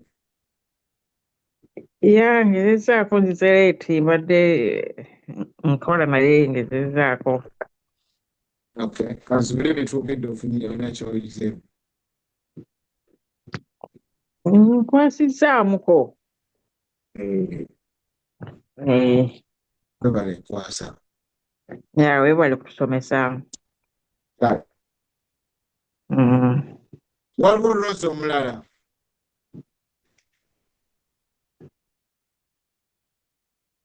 Rose aleka tali nange. KDI Development Initiative, oli otya company? Ndi bulungi mwami Kapalaga. Mpozi twala omukisa guno okwebaza. Webale tuterawo omusomo guno omulungi. Actually gwe guno omulundi gwange ogusoose okweyungako. Ndabye link neŋŋaaka neeyungeko. Naye ndowooza ensonga eyange ndowooza nja kujja mu office kuba nina bingi bye neetaaga okunnyonnyoka obulungi. Okay, oliwa? Ndi wano Boston naye nga original enva Ohio, so okonyeeko mu Ohio, so kati nfunye omukisa nti ndi wano mu Boston, so nsobola okuyitako ku office e Burlington, simanyi ddi lw'obeerayo, then nsobola okuba nga nyinyonyoka bulungi. Okay. Saturday no tulina omusomo ssaawa 7. Okay. Yes, osobola okujja ani akuinvite nziwa. Gundi link njirabye mu gundi. I think oba njije mu gundi eno ebadde oba muyuna gundi. Okay. Kakati Yes. ogenda ku sharing esimu yawo, sharing Yes. ne Mama Angela mu inbox Okay. awo. Aku address ojja wano ku Saturday. Okay, kale. Naye nyinza obutasobola kujja ku saa 7 nezijanga ku 8. No Kikola. problem. Okay, kale. Neyanziza sewo. Okay. So get down my inbox or sharing a number. Kale sewo. Okay. Okay. All right. Dennis, Mami Dennis. Mukuru Michael. Wanyi seven.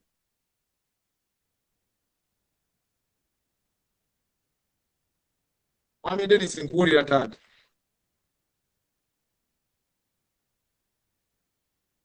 Dennis ate obuze. Musajja mpise nambula. Oyo Dennis gwe tubadde naye. Okay. Naye ate abuze ageddeyo mukulu Michael nabula. Anti obadde toddamu naye kwendi obuziza. Kale nsebo badde tubuuzeeko katono.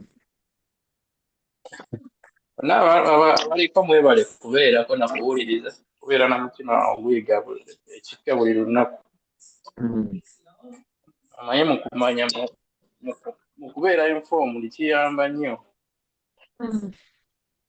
Kule wagamba nti oba totutte budde kumanya ensonga nga bwe zitambula bajja kikutunda. Naye ffe tuli ba mukisa nti okituweera ku bwereere.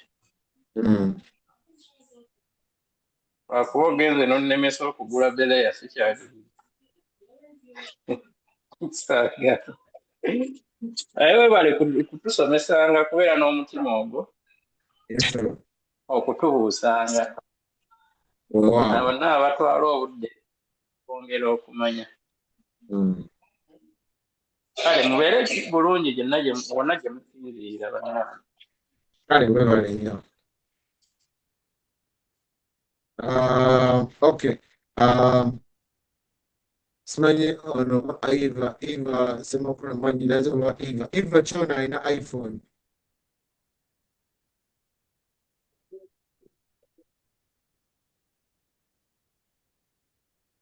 Eva. Bw'eba sembyayo 22, 82 eza yange. Abantu babuulire wowe tugenda obeera address kibawe sigimanyi. Abagenda okubeera e Seattle, address yaffe eri 1027 60th Street, East Washington 98404. Tubalinze mwenna bali na Seattle n'abalala banasobola okwegattako nga tuba mu Seattle, Washington. So mujja kubeerayo. Tacoma, right? Yes, Tacoma. Okay. Ogw'oluzungu gujja kubeera ku ofiisi e Bellevue, nga 8 nga 9 ogw'oluganda wange. Nga tubayise bannaye tubaaniriza bungi. Actually, n'ogw'oluzungu gujja kubeera Tacoma.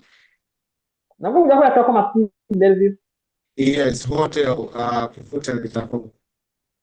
Hotel sinagitegeera ajja kugimpa eza address naye ngiteekeko. Yes. Kale webale nnyo.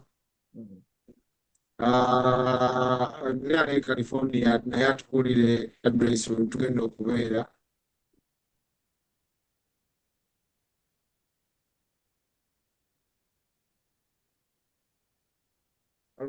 Mbalamusiza bannange.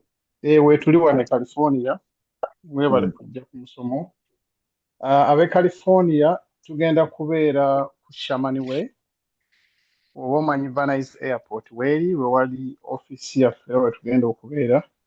So address eri 16600 Shamani Way, suite number 276, nga kiri mu Venice, kumpi ne Venice Airport. Awo nga we tugenda okubeera, tugenda kubeerawo ng'ennaku z'omwezi lumu. Tugenda kubeera ne meeting ku makya ssaawa 4, naye ate waliyo era omusomo ogwa business ogugenda kubeerayo ssaawa 10 ez'olweggulo. Abaana jja tubasaba mukwate obudde kuba kiba kirungi n'otuuka nga abasomesa tebannakutandika kusomesa n'oba nti tobaako by'osubwa. Mwebale nnyo abalina ky'abuuza. Conference amba waali wano ne mukyala Nankya bebategesi beyanziza toyanze. Mwebale nnyo. Bwe walala gye tugenda. Arizona, gye kwoli?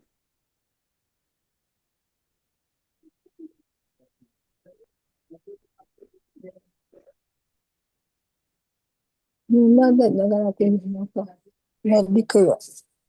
Wangi mama? Sitagende Medicare kyekola.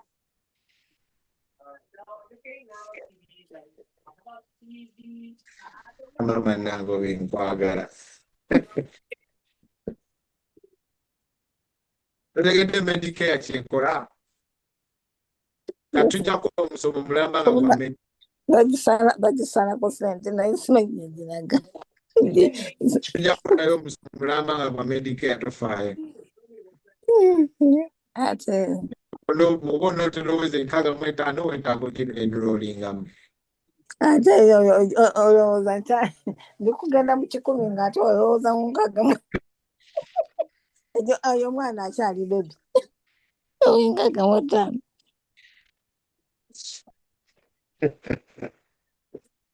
Baba nange byajja kunzitamu omutulu. Kale baba nange tujja gisomesa. Obala 65 bebi nkyali siri bebi. Mama nange, it doesn't matter w'otandikira. N'obeera 11. Good. You can still come. Kati awo nja kujja ndabe insurance kijja nina okusasula nga nina emyaka 99. Waliwo ali ku TikTok bamuyita Haglam agambye alina question naye question togiwandiise. Simanyi oba oyagala kujja wano waggulu ogibuuze. Waliwo user namba nyingi nnyo abuuza nti obeerako buli ddi, nze nzizeeko leeti ndowooza. Buli lwakuna ku ssaawa bw'oba oli wano mu Massachusetts.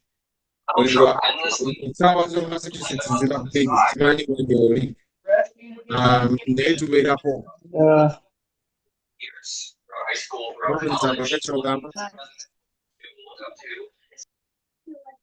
So, buli lwakuna ku ssaawa bbiri tubeerako wano nga tusomesa. Ate ku TikTok nabwo tubeerako. Judy simanyi gye yalaze naye yandibadde era atubuulira ebiseera ebisinga tubeera ku channel ye nga tusomesa abantu. Think oba Lwakusatu ne Monday. Naye n'Olwokuna tubeerako wano ku TikTok. Bw'oba oli mu Minnesota, wonderful. Bw'oba oli mu Minnesota, buli Minnesota I think muli 1 hour behind, so buli ssaawa emu buli Lwakuna. Osobola okuinboxing esimu yo ne tugifuna ne tukuweereza oba n'obeera ku Zoom nga meeting ezo zituuse buli Lwakuna. So inboxing esimu yo user 800 tujja kuba nga tukuweereza linki nga emisomo eyo gituuse. Mwebale nnyo, kansubire nti waliwo alina question endala mulala mbadde njagala tubuuzaako.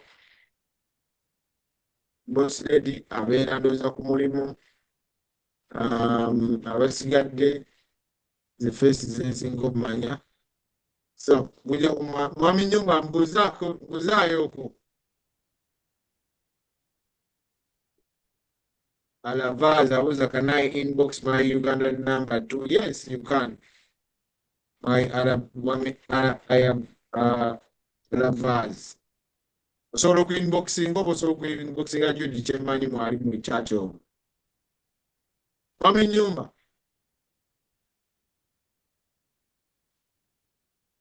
Kale. Ngenda annotize bali yala just tubuzeeko. Batagala mbabuuzeeko neyanze omukisa guno nkulamusizza nnyo ssebo omusomesa Kooki abakubina mbalamusizzaako nze omutaka Stefano Nyumba sinziira eno buga ŋŋambe kansasi kaŋŋambe mbalamusizza nnyo batumidde musule bulungi omukama baayi. Olwawo webale nnyo omutaka. Kale mwebale nnyo mwebale ddala Judy simanyi gy'alaze Pfizer amunoonya wano eno oba tomulaba inboxinga nze. Noonya.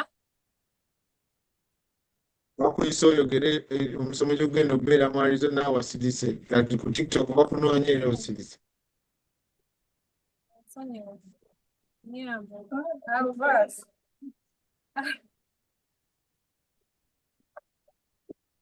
Kale banaye mwebale nnyo mwebale ddala musule bulungi. Abali ku Facebook namwe mbabuuzizaako mwebale kubeerayo mubeere bulungi mweraba.